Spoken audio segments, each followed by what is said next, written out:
अंजलि, तुम किसी और के साथ डांस करो ये हो नहीं सकता, और तुम उस गेंडा स्वामी भोपा स्वामी के साथ डांस करो ये मैं होने नहीं दूंगा। नहीं खोहित भैया नहीं, प्लीज ऐसा मत कीजिए। मेरे गेंडा स्वामी भैया बहुत अच्छे हैं दिल के, मेरे भोपा स्वामी भैया बहुत अच्छे हैं। प्लीज गाइज आप लोग भी कोई गलत कमेंट मत करो, मेरे भोपा स्वामी भैया सच में बहुत अच्छे हैं गाइज। मेरी ये समझ में नहीं आता भाई, दुनिया की कोई भी लड़ाई हो, फसाद की जड़ लप्पू क्यों बनता है, या लप्पू का घर क्यों बनता है, या फिर लप्पू का कोई इवेंट क्यों बनता है। इस खोहित और भंजली की लड़ाई का जो जड़ बना है फसाद की, वो भी लप्पी का जन्मदिन बना है पटना वाली, वहीं से ही ये सारी फसाद की जड़ और इन दोनों की लड़ाई का सिलसिला स्टार्ट हुआ है। और भंजली की मम्मी, जब तुमको पता था कि तुम्हारी बेटी 4 साल की ही टैलेंटेड है, या टैलेंटेड ही पैदा करी है तुमने, तो तुमको किसी और के सहारे की बार बार ज़रूरत क्यों पड़ रही है। जब ऑलरेडी बेटी वायरल थी तुम्हारी, तो अकेले क्या लोग दुनिया पे फतेह हासिल नहीं करते। वो मेरी बेटी को, मतलब गेंडा स्वामी मेरी बेटी को अपनी बेटी की तरह मानता है, उसकी भी मेरी बेटी की तरह बेटी है, तो क्या वो अपनी बेटी के साथ वैसे वीडियोस बना सकता है जैसे आपकी बेटी के साथ बनाता है। हेलो गाइज, राधे राधे, जय श्री कृष्ण, स्वागत है एक और नए वीडियो में। आई होप सब अच्छे होंगे, स्वस्थ होंगे, मस्त होंगे, और जहाँ भी होंगे तंदुरुस्त होंगे। अगर आपको मेरी वीडियो अच्छी लगती है तो प्लीज़ गाइज वीडियो को लाइक करना, कमेंट करना, एंड चैनल को सब्सक्राइब कर लेना नोटिफिकेशन वाली घंटी के साथ में। सो गाइज, एक और कंट्रोवर्सी फाइनली स्टार्ट हो चुकी है डांसर खोहित और डांसर भंजली के बीच में। भाई साहब, जो विक्स के आंसू बहाए जा रहे हैं ना, उसका जीता जागता प्रमाण दिया था लाइव में कि विक्स के आंसू कैसे बहाते हैं और विक्स कब लगानी चाहिए, कौन सा जब सिचुएशन होता है, जब मैटर चल रहा होता है, तो किस टाइम विक्स लगानी चाहिए आंखों में। जीता जागता उदाहरण दिया था लाइव में। सबसे पहले तो इस लड़ाई की जो जड़ है ना, वहाँ से स्टार्ट करते हैं। लप्पू लप्पी का इवेंट हुआ था पटना के ऑडिटोरियम में, ऊर्जा ऑडिटोरियम में, जहाँ पे लप्पी का जन्मदिन मनाया गया था, वहाँ से ही ये स्टार्ट हुआ था। लप्पू ने खोहित को बोला कि अपने साथ उस डांस पार्टनर को लेके आना, हमारे यहाँ पे रंगारंग कार्यक्रम होगा और स्टेज पे हम उस लड़की को नचाएंगे। ये प्लान हुआ था, लेकिन उस लड़की की तबीयत खराब थी या कोई बहाना, इनकी अनबन थोड़ी बहुत चल रही होगी, उस लड़की की मम्मी ने साथ में भेजने से मना कर दिया उस लड़की को, जिससे लप्पू चिढ़ गया और लप्पू ने शायद ली होगी खोहित की क्लास दबा के, और खोहित ने वहीं पटना से भंजली की मम्मी को कॉल किया और तबातोड़ जो अपना गुस्सा था जो लप्पू ने उस पर उतारा था, वही सेम गुस्सा खोहित ने बिना कुछ सोचे समझे भंजली की मम्मी पे उतार दिया, और वहीं से इन लोगों की लड़ाइयाँ जो स्टार्ट हो गई। उसके आने के बाद ही खोहित ने गुस्से में ये बोल दिया कि भाई अब ये लड़की मेरे साथ डांस नहीं करेगी। और इसका एक और सबसे बड़ा रीज़न है, जो खोहित की मुंह बोली बहन है या फिर अडॉप्ट की हुई बहन है, टोनिया, वो भी एक सबसे बड़ा रीज़न है इन दोनों लड़कियों की लड़ाई की। क्योंकि टोनिया जो है वो अपने आप को थोड़ा सा ज़्यादा ओवर स्मार्ट समझती है, लेकिन डांस उसको भंजली के मुकाबले कम आता है, तो वो इसको चिढ़ाती होगी, कुछ भी करती होगी, इसकी हर बात पे कमेंट करती होगी। लेकिन इस लड़की को कहीं ना कहीं से वो पता चल जाती थी। आज वो लड़की फूटी है, तो उसने ये सारी चीज़ें उसमें बोली थी कि वो लड़की हर जगह जाके मेरे बारे में कुछ ना कुछ बोलती थी कि ये लड़की ऐसे करती है, इसको बैठना नहीं आता, इसको उठना नहीं आता, इसको ये नहीं आता। भाई, जब तेरा खुद का भाई तेरे डांस को कम आंकता है और इसका खुद का भाई ये बोलता है कि जो भंजली के टक्कर का जो डांस है वो टोनिया नहीं कर पाती है, उसने पिछले लाइव में भी ये बोला था, और शायद यही बात टोनिया को बुरी लगती होगी, वो जगह जगह जाके कुछ बोलती होगी। दो लड़कियों में होती है ना एक दूसरे से चिढ़ने वाली चीज़ें, सेम वैसे ही कुछ चीज़ें हुई थी जो भंजली को पता चली, और उसके बाद ये सारा चीज़ें स्टार्ट हो गई। भाई लाइव चल रही थी, एकदम आराम से दोनों माँ बेटी बैठ के, पहले बेटी बेटी बैठ के लाइव कर रही थी, अचानक से स्क्रीन पे एक हाथ आया माता जी का, मतलब भंजली की मम्मी का, और उसकी आंखों पे ऐसे कुछ साफ करने के लिए उन्होंने अपना हाथ लगाया, और जैसे ही वो हाथ कैमरे से हटा, भंजली की आंखों से टप टप टप टप टप टप आंसू गिरने लग गए लाइव में। मतलब तुम चोरी भी करो तो भाई सोच समझ के तो करो, लाइव में ही विक्स लगा के रोया जा रहा है। उसके बाद वो भोपा स्वामी भी आया लाइव, भाई उसकी अलग से चर्चा करेंगे क्योंकि उसका किस्सा भी बहुत अलग है। भंजली की मम्मी का कहना है कि मेरी बेटी तो टैलेंटेड ही पैदा हुई थी, मेरी बेटी जब बहुत छोटी थी ना तब से डांस वीडियोस बनाती थी, और जब इनके पास मतलब डांस वीडियोस बनाने गई तब वो ऑलरेडी वायरल थी।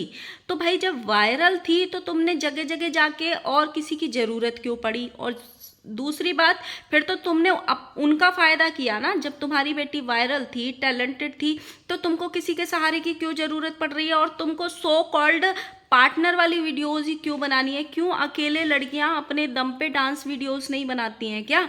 मैं ऐसे कितने एग्जाम्पल दे दूं जो लड़कियां अकेले अकेले डांस वीडियोस बना के आज भोजपुरी इंडस्ट्री तक पहुंच गई हैं। भोजपुरी इंडस्ट्री में उनकी फिल्म तक आ गई है, बड़े बड़े स्टार्स के साथ काम कर रही हैं, और वो अकेले अपनी छत पे ही वीडियोस बनाती थी, अपने टैलेंट से ही वो फेमस हुई हैं। ऐसे न जाने कितनी है, बट इनको वो रोमांटिक सॉन्ग्स दिखाने हैं दुनिया को, इनको पार्टनर की ज़रूरत है। तो पार्टनर ढूंढना है तो थोड़ा तरीके का तो ढूंढो जो ऑडियंस को पसंद आए। टैलेंटेड बेटी को अगर तुम जगह जगह भेजोगे तो फिर वो लोगों को फेमस करके आ जाएगी ना, तो क्यों किसी को फेमस करना है? आपने खोहित को फेमस किया, जबकि खुद भंजली ने बोला कि उसके ऑलरेडी 3 या 4 मिलियन ऑलरेडी थे, तो 4 मिलियन तो उसने हवा में कमा लिए। जो 4 मिलियन सब्सक्राइबर्स है, अगर तुम्हारी बेटी से कमाए, उसका फ़ायदा तो भोपा स्वामी ने ले रहा है अच्छे से। उसके 0 सब्सक्राइबर्स थे और आज 70,000 के चैनल पे बैठा है सिर्फ 1 महीने में, तो उसको बोलते हैं वायरल करना।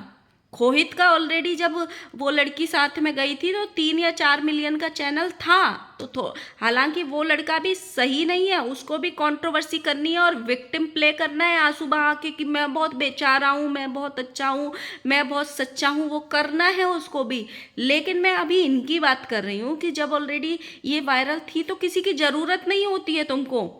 अब आप लोग ये वाली बात बताओ कि मम्मी खुद कह रही हैं कि जैसे मेरी भंजली है सेम वैसे ही उसकी ढोंगी बाबा की या भोपा स्वामी की खुद की भी बच्ची है, वो इसको बेटी की तरह मानता है, मतलब बाप एक बेटी की तरह मानता है। तो जैसी वो भंजली के साथ वीडियोस बनाता है सेम वैसे ही अपनी बेटी के साथ वीडियोस बना के सोशल मीडिया पे डाल सकता है। अगर डाल सकता है तो कोई कमेंट करना। भाई वो सच्ची में जो बच्ची है, बच्ची तो अब बिल्कुल नहीं है, उसको छोटी बच्ची समझने की तो भूल मत करो। जिस हिसाब से उसने लाइव करी है भाई, वो बहुत पहुंची हुई लड़की है। जब से इस लड़की के साथ डांस कर रहा है वो भोपा स्वामी, और उस पर सवाल उठ रहे हैं कि बूढ़ा लगता है, बाप बेटी की उम्र का लगता है, कैसे वीडियोस बनाते हैं, तो ये सवाल कोई और तो कर नहीं रहा। सबसे पहले तो ऑडियंस को ही नहीं पसंद आया वो भोपा स्वामी, तो उस पे उस भंजली का कहना है कि खोहित भी तो मेरे साथ कैसे कैसे वीडियोस बनाता था। मतलब जब तुम खोहित से अलग हो गए तब तुमको याद आ रही है कि खोहित गलत वीडियोस बनाता था। अगर तुमको गलत लगता था तो तुमने पहले आवाज क्यों नहीं उठाई, या तुम्हारी माँ ने पहले क्यों आवाज नहीं उठाई? भाई छोटी बच्ची कह रही है दिल से हार जाता है इंसान, मुझे इतना कुछ बोला गया है, मेरा दिल टूट गया, इतना कुछ बोला हुआ, मैं बहुत हर्ट हुई इसलिए मैंने भी दिल तोड़ दिया। दिल से हार जाता है इंसान। दूसरी बात भाई, बहुत सारी गलती जो है इस डांसर खोहित की है, ये भी कोई दूध का धुला नहीं है। वो इनके घर पे आया, गलती से उसके पापा इस खोहित के 4,000 सो कॉल्ड 4,000 रुपए के जूते पहन के चले गए। भाई बंदे ने बीच बाजार में उसको बेइज्जत करके उससे जूते उतरवा लिए। चाहे इंसान गरीब हो, चाहे इंसान अमीर हो, चाहे वो मन से पहन के गया हो, चाहे वो गलती से पहन के गया हो, इस तरीके से किसी से भी बीच बाजार में बेइज्जत करके अपने जूते उतरवाना सरासर गलत है। जब तुम इतने टाइम से उस लड़की के साथ डांस कर रहे हो या काम कर रहे हो, तो क्या उसके पापा को इतनी भी इज्जत नहीं दे सकते हो कि अगर वो गलती से पहन गया या जानबूझ के पहन गया, क्यों उनको कैसे टैकल करना है और कैसे बात करनी है, इतनी भी तुमको अक्ल नहीं है?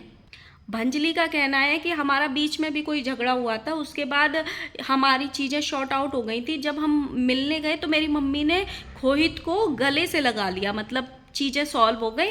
तो जो इनका एडिटर है भाई, वही सबसे बड़ा फसाद की जड़ है, वही उल्टी सीधी वीडियोस डालता है। जैसे लप्पू लप्पी का एक एडिटर है सेम वैसे ही इसका भी एक एडिटर है। उसने क्या किया, वो गले मिलते की वीडियो बना के सोशल मीडिया पे डाल दी, जहाँ से भंजली की मम्मी और खोहित का नाम आपस में जुड़ गया कि इसकी मम्मी इसके साथ कैसे वीडियोस बना रही है। और ये वाली चीज़ है, बहुत सारे वीडियोज ऐसे पड़े हैं जिसमें खोहित उसकी मम्मी की साड़ी ठीक कर रहा है, गले मिल रहा है, जो कि देखने में बिल्कुल अच्छे नहीं लगते हैं। और भंजली की मम्मी का अलग ही रोना चल रहा है लाइव में। गाइस, अब तक हमारे पास आईफोन भी नहीं है, बताइए, हमारे पास आईफोन भी नहीं है। मतलब सबसे बड़ा जो रोना है वो साला आईफोन का है। उनको चाहिए आईफोन, नए नए कपड़े। जो वो बोल रही थी कि देखो अब मेरी बेटी कितने अच्छे अच्छे कपड़े पहनती है, उससे लोग जल रहे हैं। भाई, ये चांदनी जो होती है, जो फटाफट से आती है, मतलब जो एक साथ में आपको चीज़ें दे के जाता है, वो लालच ही होता है। और वो चांदनी जो होती है वो 4 दिन की होती है, 4 दिन की होती है। ऐसे लोग ठगने में भी 2 मिनट नहीं लगाते। जो अपनी फैमिली, जिसकी फैमिली आसपास में ही है, दिल्ली में ही है उसकी फैमिली, जो अपनी एक प्यारी सी फैमिली, बीवी, एक बेटी, एक बेटा, इतनी अच्छी खूबसूरत फैमिली को छोड़ के सोशल मीडिया पे नाच रहा हो अपनी बेटी जैसी उम्र के लिए, वो इंसान बिना लालच के तो कुछ करेगा नहीं। और दूसरा, उस भोपा स्वामी ने खुद बोला, मैं अलग से भी वीडियो बनाऊंगी उसके लिए, उसने खुद बोला मैं टीचर था, मुझे हर कोई इंसान जानता था, मैं फिजिक्स, केमिस्ट्री, बायोलॉजी हर सब्जेक्ट पढ़ा सकता हूँ, मेरी बहुत अच्छी कमांड है, जिस गली में निकलता था 5 स्टूडेंट मिल जाते थे। सोचो, इतना इज्जत भरा प्रोफेशन, इतना इज्जतदार आदमी सब कुछ छोड़ के, और मतलब ये काम करेगा यहाँ पे, ये रोमांटिक वीडियोस बनाएगा, वो भी अपनी से आधी उम्र की लड़की से। मतलब तुम्हें ये करना है, अपनी बेटी के साथ करके दिखाओ, अपनी बीवी के साथ, मतलब ऐसे वीडियोस बनाओ तो मजा भी आए। भाई, कपल वीडियोस अगर बनानी है और तुम्हारी बीवी है, उसके साथ बनाओ ना। तुमको ये 18 साल की लड़की ही मिली थी 43 साल के बुड्ढे को। वो भोपा स्वामी, मुझे तो ऐसे लगता है जो भंजली की मम्मी है उससे भी 1 आध साल बड़ा ही होगा, छोटा तो होगा नहीं। भाई, पूरे जितनी भी देर की लाइव हुई, दोनों माँ बेटी का ना सिर्फ एक ही रट था, एक ही रट था। हमारे भोपा स्वामी भैया बहुत अच्छे हैं, प्लीज़ गाइज आप समझने की कोशिश कीजिए। हमारे भोपा स्वामी भैया कहीं से भी गलत नहीं है, वो बहुत अच्छे हैं, वो बहुत अच्छे हैं, वो बहुत अच्छे हैं। सिर्फ एक ये ही रट थी, और ये बहुत गलत निकलेगा, बहुत गलत निकलेगा। लाखों की भीड़ जो बोल रही है ना, वो लोग भी गलत नहीं है। और जब अगर भंजली की मम्मी ऐसा बोलती है कि मेरी बेटी टैलेंटेड पैदा हुई थी, तो भाई अपने टैलेंट को, अगर उसमें टैलेंट और है, वो लड़की में डांस बहुत अच्छा करती है, तो डांस वीडियोस खुद के दम पे अकेले भी बनाए जा सकते हैं। ज़रूरी नहीं होती है कि तुम रोमांटिक वीडियो, एक वीडियो डाली थी अभी ये लोग भोपा स्वामी के साथ में, शिमला विमला कहीं तो भी जाके वीडियोस बना के लेके आए थे। कहीं उसने बोला भी था कि 10-10 दिन के लिए हर जगह घुमाऊंगा। भाई, एक वीडियो थी, वहाँ पे ये लड़की ज़मीन पे गिरी हुई है, मतलब दीवार के सहारे गिरी हुई है, और वो लड़का पूरा, मतलब भोपा स्वामी बूढ़ा, आधा बूढ़ा, इसके ऊपर गिर के इसको उठा रहा है। इतना वाहियात वीडियो था, इतना वाहियात वीडियो था। उसका भी एक्सप्लेनेशन ये दे रही थी कि वो गलती से मैं गिर गई थी, और वो मतलब हमने डांस कंटिन्यू रखा। जो इंसान गलती से गिरता है ना, वो तुरंत समझ में आ जाता है कि इसमें वो इंसान गलती से गिरा है। उस वीडियो में कहीं से भी वैसा नहीं लग रहा था कि वो गलती से गिरी हुई है, जानबूझ के इंटेंशनली वो वीडियो बनाई गई थी, और वो उस भोपा स्वामी के अकाउंट में वो वीडियो डाली गई थी, जहाँ पे इनको भर भर के ये गालियाँ मिली थी, जिसकी एक्सप्लेनेशन रात को वो छोटी बच्ची दे रही थी। भाई, उसने लप्पू को भी भर भर के लताड़ा, और उसकी मम्मी ने भी। लप्पू ने एक लाइव में या एक वीडियो में ऐसे बोल दिया था कि भंजली हमारा कुछ नहीं कर सकती, बोलने दो जो बोल रही है, भंजली ने हमारा नमक खाया है। मेरी समझ में ये नहीं आती कि लप्पू सब पे अपना अधिकार क्यों जमा लेता है। भंजली और भंजली की मम्मी ने बताया कि हमारा डायरेक्ट कोई भी कांटेक्ट नहीं था लप्पू से या लप्पी से। जब भी ये लोग अपने इवेंट में या कहीं भी ऐसे स्टेज शो करने बुलाते थे, ये पर्पजली जो भंजली है सिर्फ और सिर्फ डांस शो करने ही लप्पू लप्पी के घर जाती थी। कोई ऐसे पर्सनल रिलेशन में नहीं जाती थी कि फ्रेंड है इसलिए बुला ली, जानकार है इसलिए नहीं। वो खोहित के साथ डांस करती थी और उनको अपने यहाँ की महफिल जमानी होती थी, इसीलिए वो खोहित को बोलता था लप्पू कि अपने साथ की वो डांस पार्टनर को भी हमारे यहाँ पे लेके आना, हम वहाँ पे अपने यहाँ पे उसको नचवाएंगे, इसीलिए वो जाती थी। जब तुम उसको अपने यहाँ पे काम के लिए बुला रहे हो, तो वो तो काम से तो हजारों लोग आते हैं, तो सब आपका नमक खा के जाते हैं ना। अगर तुम किसी को अपने यहाँ काम पे बुला रहे हो, तुम उसको पैसे दोगे, वो अपना परफॉर्म करेगा और वो चला जाएगा। फिर किसी को ये कहने का अधिकार नहीं होता है कि तुमने हमारे यहाँ का नमक खाया है। लेकिन लप्पू तो ठहरा लप्पू।